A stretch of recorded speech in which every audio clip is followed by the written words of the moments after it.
let me start by saying that, myself included, we can all do better. There's enough misinformation and rumors when it comes to these missing kids cases, and they don't need more spread online. This is a picture of Andy's father, George Bernard. Right there. He says, this is George, Andy's daddy. Fred Hill sent some screenshots with a message to Prayer Garden of America. He said, this is a picture of Andy's father, George Bernard. And this is a picture of George Bernard traveling on the same road that Candace was seen coming out of the woods in the rain. That is not George Bernard.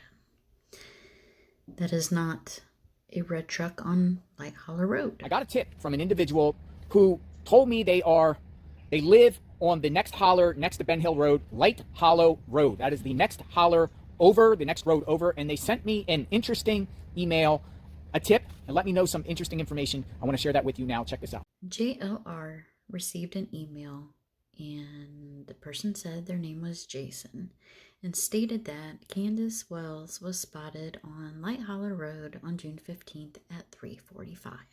Why would Fred lie about this? He said, that's your daddy. Why does Fred lie about anything? I mean, Fred should know he's your cousin. Here's another picture of George on the same road with David Bays in the brown car behind him. David also fled the holler like at 3 in the morning when they asked to search his trunk. That is not David Bays. That is actually a woman in that car. And I will show you that. So I caught a live of I'm That Bitch Mama Bear. She goes by Mama Bear. And she was telling her audience about how she was looking through Google Maps and she was trying to find the same spot where she had found these pictures. These red truck pictures belong to her. She screenshotted them. They are on Horton Highway, and I will show you how to get there.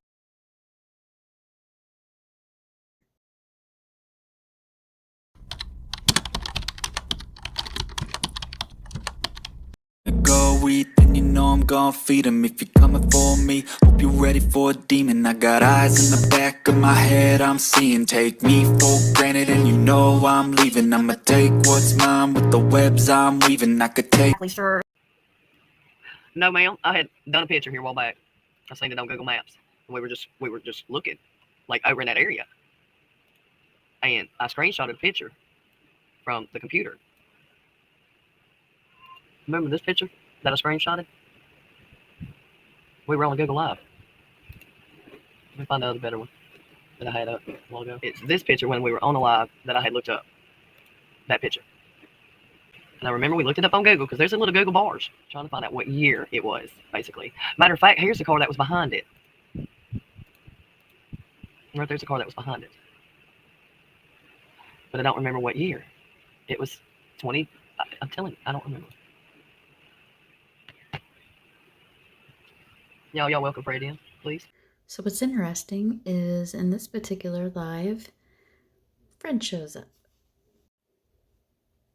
Now, Fred had said Steve Miller lived behind the church on Light Hollow Road. Now, the reason that Mama Bear asked, is Steve your cousin, is because early in her live, she played a clip of Ziggy talking to Kelly, and Kelly had told her a story that Bill had told her. But Mama Bear said that clip stopped, so she didn't hear Bill's name. She only heard Steve's name. Is that your cousin? Is that part true? Did Dawn really owe Steven money? And did he really have Summer before she got gone? I mean, if that one lady knew about it, hell, I figured you did too. So Mama Bear plays the clip that she got this misunderstanding from, where Kelly is talking to Ziggy. But see, you don't hear Bill's name. You only hear Steve Miller. All credits to Zixter.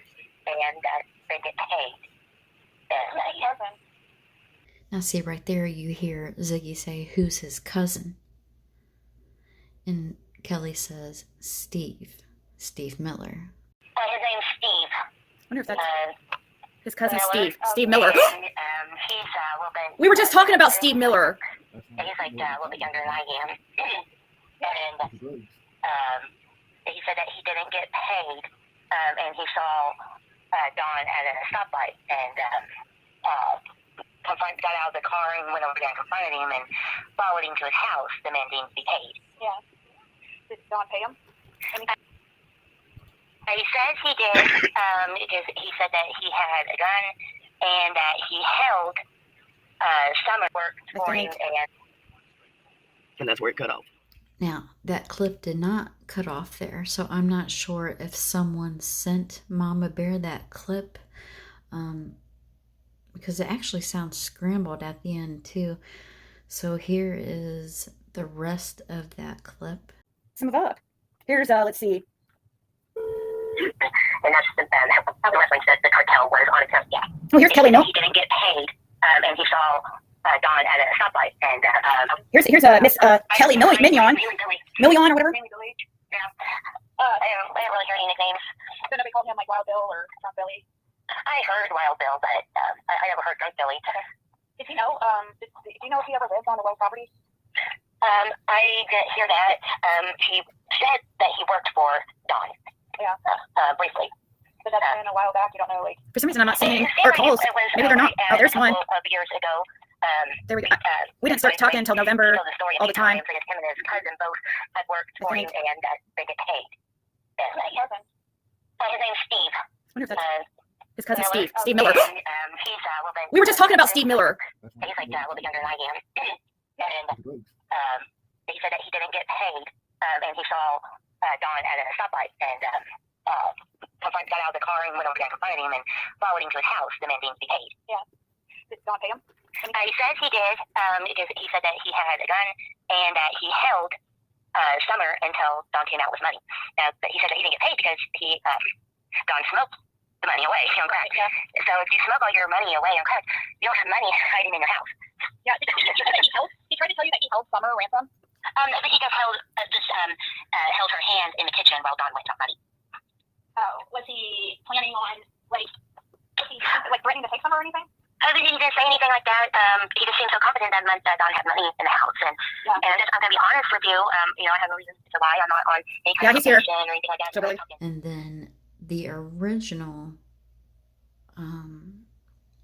Kelly did a panel with Ziggy in January of 24, and she told this story again. So you can hear that it's actually Bill Shipley she's talking about that followed Don to his house, apparently to pay him for some work that he had not previously paid him for. So Fred had said several things in this live. He talked a lot about Light Hollow Road. And then again, he brought up another person, Ricky Crawford. He said that Ricky Crawford was living in Glenda Head's home on Light Hollow Road. And he mentions a mattress being found. I heard when JLR and Brandon were on their little walk together, Brandon brought that up, and he said that him and his girlfriend were camping in those woods at the end of Light Hollow Road. So I believe that may have been his sleeping bag. Please don't take that as fact. That is what I gathered from what they talked about. Did Dawn owe Stephen money? Well, she had played another clip, I think, or she's going by what she heard when Dawn said to Ziggy in the beginning of all this. He was talking about, how would you feel if you just got your daughter back? Someone taking your daughter hostage. Yeah. Your beautiful daughter that you just got back, and they're playing games with your fucking head. He wasn't talking about Summer. He was talking about Ziggy's daughter, because Ziggy had just got her daughter back not long ago. And so he was comparing to her feelings of how she would feel if Ziggy has cleared this up many times. And he brings up Brandon Clark. And Pete Clark actually lived on Lone Star, which is another pit stop that Fred Hill made on June 15th. He went to Glenda Head's house June 15th. He said to use her Wi-Fi. He hadn't said that in the beginning. He didn't say that the first 2 times he gave his timeline. It was probably the 3rd time that he had spoke about what he did and where he went June 15th. And he added in, before he picked up this bike, he went down to Glenda Head's house to use the Wi-Fi. Then after he picked up this bike, Fred Hill went to West Side Inn, June 15th. And if you don't know about West Side Inn, I would research it. So on the next one, I am bringing out Fred's timeline. I got some new information about Chad and what time he was in the holler, and some things about Candace, where she was, and I think that I would like to kind of incorporate that into that timeline video. So I will see you on the next one.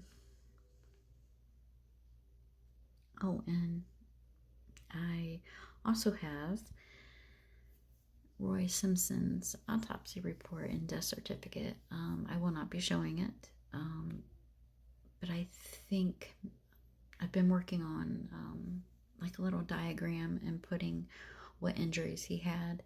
I think that's how I will present it, is I will just show a diagram of his injuries and then maybe answer some questions that I don't think would hurt his investigation if it's open. I should probably call TBI on that one first. So you guys follow him to see because he kept acting worried about getting robbed